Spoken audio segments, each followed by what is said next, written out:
Today, we're going to talk about a couple red tractors. One you guys have seen before, one I think I made a short on, and really haven't talked about much since then, so we might as well cover it since I got a little time today.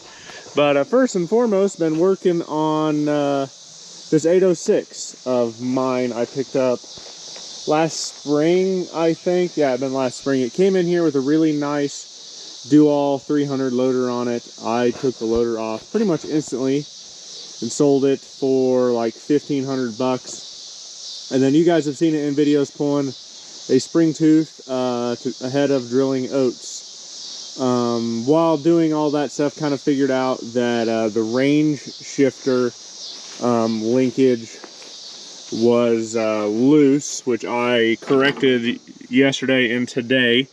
Really the issue was not the normal range cover problem that a lot of these have, and I was prepared to dig deeper into that if what I was working on didn't fix it. But there's a shaft that runs right here straight down with an arm on the end of it right down in here, and the woodruff key in there was shot, so it had like 15 degrees of play on something that only really rotates like 90. It wasn't finding reverse. It was the problem. So yeah, replaced that arm, the shaft and the arm, because they were both worn out, and now it really works. Shifts really nice, actually.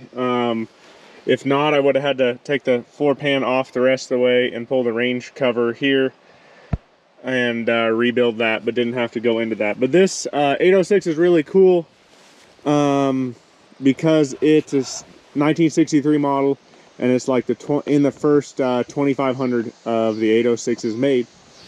So it has a lot of really cool early variations you don't see. I think we talked about this, but we might as well go over it again.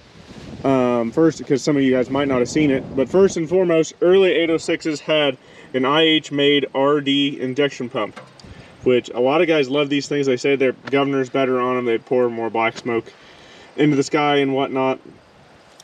Second one, just right here, still got the cover there for the generator so it doesn't get too warm off the manifold. And then it's got a filler neck and a dipstick. Later ones, it was just the dipstick was in the filler neck, so that's a kind of a cool little add-on there. And then being an early tractor, it obviously has clamshell fenders and lights on the sides of the hood. The later ones had flat tops, which, you know, that was just kind of how it went. Also, this tractor being an early one has a cute little cover here over the dipstick hole. I just got on washing this, can't grab a hold of that because it's wet. Cute little cover over the dipstick hole, and then the dipstick itself is different. The later ones didn't have this tube on them here, and then the pull ring on the top, I think they went to just like a U-shaped pull ring on the later ones. So that's kind of a cool, odd deal. I think this tractor might have had the dealer update, and because it should have had a foot actuated park brake, but a lot of them got dealer updated, and this was one of them. And then other early variation, which this went into like 64, was the cast iron hydraulic levers, the short ones. Later tractors had them up high so they were easier to reach. And then this one actually has not something, this was an option for quite a while, but has the remotes that go forward to run cultivators. The last guy was running them, using them to run a loader, but those also make it a real pain in the butt to pull the range cover. So I was glad I didn't have to do that. Yeah, it's got 18 434s on the rear and 2 sets of split rear weights. Another early variation is the cast iron PTO lever. They went to just a bent steel rod later on. It's a fast hitch tractor, dual PTO. Not sure about this strap setup on the drawbar. I don't think that's factory. I'll have to look at one of my other tractors that's fast hitch. I think I got a 706 around here that I tore down for parts that might have the rest of that assembly there I need. Seat is wrong for the age of tractor. Somebody kind of bent an early seat or later seat to fit the early style brackets. Might fix that sometime. Being it is an RD pump tractor, It has a pressure gauge down here for fuel pressure. I had an 806 in here once that had been converted over that still had the pressure gauge on it. I think that tractor went to Indiana. It does not have the early blackface tachometer that just read RPM and no speedometer. I assume the blackface tachometer failed and they swapped it out. And then the steering wheel, I don't believe is original to the tractor because it's got the wrong center cap in it and a few other things there. TA on this tractor works great. It's got, the step here is also an early variation. The later one, this one's just kind of a square with punched holes. The later ones were actually like a hex or an octagon, and then they had flanged ends on each side. So that's a pretty cool variation I've never come across before. Early tractors used a white primer underneath the red. This one's got it. There's your serial number, 2910. S denotes the hydraulic pump or TA, and Y is hydraulic pump or TA, and I can never remember which.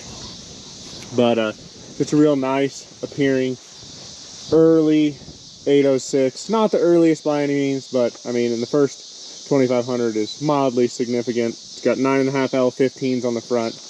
I think I'm going to take this to the tractor show in Smith Center, Kansas for Old Settler Days at the end of the month. And I'll probably put a set of weights on the front before I go there. Probably just do 75 pounders. And I'd really like to get it slid in to 30-inch centers just because it makes it easier for me to haul too. And then it's also got, I forgot to talk about this, the muffler up here is still an IH muffler. I don't believe it's the original muffler, but it does have IH stamped in it, so that's pretty darn cool. But yeah, I don't know. I'm really tempted to put an M&W turbo setup on this just because I think this tractor's probably sticking around here unless somebody makes me a really good offer. And you're more than welcome to make me an offer on this tractor, but it's not going to be cheap being an early 806. But I'm really tempted to put an M&W turbo setup on it. Kind of let me know what you think there. I can probably have one here, a good used one for like 2,500 bucks. And I think that's fairly reasonable. And it'd be a good candidate for it, being, you know, an early tractor with a lot of cool options. Then you throw an M&W turbo on it too. Be fun. And I've got hubs that I could put on the back, and duals would just make a really cool, fun tractor at the end of the day. But just a nice straight old 806 that's pretty original. I was told, and I asked some more questions of this because come to find out, I knew one of the previous owners of this tractor. Well, I knew the two previous owners both. This was sourced into Phillipsburg, Kansas at Winchell's by one of the previous owners of Winchell's, the old IH dealer in Phillipsburg, out of Iowa originally. Then it was sold to a local guy, and he used it to bale with for a long time. And they put a new dual loader on it, and then a different guy in the Long Island, Kansas area bought it, and then it sold on Big Iron, and I got a hold of it for like 7,500 bucks, which I think is a good deal for a clamshell fender 806 with some early options and stuff like that. And the loader, you know, made some money back pretty fast there, so I don't have a ton in the tractor. So just a cool old 806 that, I don't know, I love 806s. I'm kind of the 806 guy. A lot of people know me for my 806s. So yeah, hard to want to get rid of that beauty. But while we're here, we're gonna walk over and talk about a new addition. Not that, that's been here. Not that, that's been here. The one on the end has been here. But this one, it's a 4166. And if you remember, we have a 4166. This is actually our second 4166. This one we got out of Eastern Kansas about a month and a half ago off of an auction held by a friend of mine named Craig Wishcrop. The auction was in Severance, Kansas. Kind of weird circumstances. Auction kind of sounded like the guy needed money, so they were selling some of his stuff. From what Craig said, this tractor sold on Big Iron, and I found the Big Iron listing for it back in 2022. Since then, the last guy that owned it put brand new 23 126 Firestone tires on it, so there's some serious cash. But I think this is a 75 4166 crab steer, 436 motor turbo. I can still smell the tires. That's how new the rubber is on it. But it kind of had an interesting set of circumstances at the day of the sale, and I'm not entirely sure how this all came to be, but it did. When they went, the previous owner of this tractor went to load it up for the sale, he was driving it up on a trailer and actually tipped it off the trailer. You can see that fender's bent up just a little bit there, and the mirror is bent up there, and there's no glass right there, but I actually have the glass. It's laying in the cab of the tractor. It's still good, not shattered, so it shouldn't be a big deal to get that back in there. But yeah, it got laid off the trailer, and for some reason this tractor takes a little bit to build prime for the steering. Might just be low on oil. I haven't really looked into it that hard yet. If you give it a couple minutes, steering works fine. Crab steer works good too. 3-point PTO on the back here, see work. But it really didn't sell well that day, and the guy that sold it, not the auctioneer, the seller himself, was kind of a real asshole. And he was pissed because the tractor didn't bring enough. Well, you know, it's hard for a guy like Craig, the auctioneer, to sell a tractor that's been tipped over. I mean, end all be all. I kind of took it, and Dad and I took it as a risk. We figured, what the hell, we have another 4166. If all goes poorly, we move the PTO and everything over to the other one and go on with our day. But really, truly, we intend to put this on our Kinsey grain cart this fall. We don't really unload on the go. It just would kind of sit at the end of the field, and we would unload into it. But yeah, kind of a cool rig, 2 remotes. It's got the original I-8 style couplers, but thankfully somebody has put adapters in it, so that is wonderful. I don't have to spend money on those. It's got the roll bar that was standard on the later tractors and optional on the early ones. You know, it's kind of a cool old rig.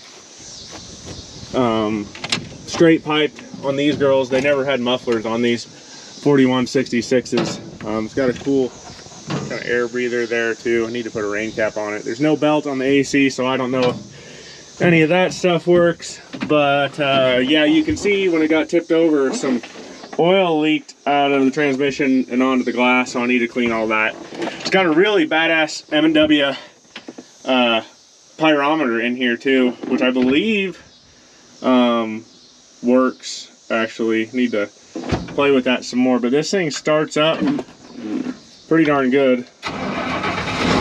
But most 400 series international start pretty good. So, but yeah, you can see that light's blinking there, like it's taking a lot of time for the MCV to build pressure. So that's something I'm gonna have to look into. Might have to put an MCV pump in this thing. Yeah, you control 2-wheel versus 4-wheel steer there. 2-wheel drive and 4-wheel drive is there. And the high, low, neutral, reverse, just like a lot of other tractors, and then 1, 2, 3, 4. Then because it's PTO tractor, PTO gets kicked on and off right there. 3-point control, and then both of your remotes are there. I don't know if any of the lights or anything on this tractor work, but yeah, you can see it wants to steer really hard. I don't quite understand why, but we're gonna have to dig into that more. I think the fan works up there. I don't think the radio is working, but it's a pretty good sounding old International. Can't really complain about it at all.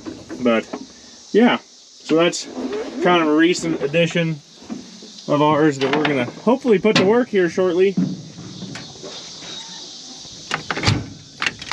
Need to get a different handle. I don't like the doorknob, but I probably have an IH cab that has the same handle on it somewhere, I would assume. But yeah, there's your serial number, 11840. But she's pretty straight. It's a miracle. It's really, actually, really good thing this had the roll bar on it. Otherwise, the cab would be screwed, tractor would be pretty screwed, and the guy that was selling it would probably be dead. Not sure if it had a dozer on it at some time in its past or something, or if that was for like a weight bracket that I don't have. Would like to have a weight bracket for it, but you know, I don't have one. What's that say? Somewhere in Nebraska. Humphrey, Nebraska is where that dealership is from. What that says. Can't read the name of it, but it does say Humphrey, Nebraska. So it's a Nebraska origin tractor. I have to look up online where it was from, but yeah, you can see it leaked some oil there too when it got tipped over, I think. But just a really cool tractor. You don't run into these a lot. We have 2 of them, I guess, just because we kind of look for them. But they're fun tractors, that's for sure. But yeah, we'll get to working on these girls sometime. But yeah, I think that's about it for this one, guys. Kind of getting ready to, you can see my combine there in the background, starting to get ready for harvest. So some of this old tractor stuff's going to slow down for a little while. When, you know, I get a wet day during harvest, hopefully we'll get out my Massies and start getting them ready to play with towards the end of the year. But you just don't know, because it can get pretty busy here pretty shortly. So yeah, I think that'll be it for this one, guys. You can go to my website and see the toys and stuff I have for sale at territorialtrading.com. Let me know what you think about adding an M&W turbo to this 806. But that's it. You guys have a good one. I'm on all the social medias as @TMonty8, TMontyIH. Go drag something out of the weeds and get it running.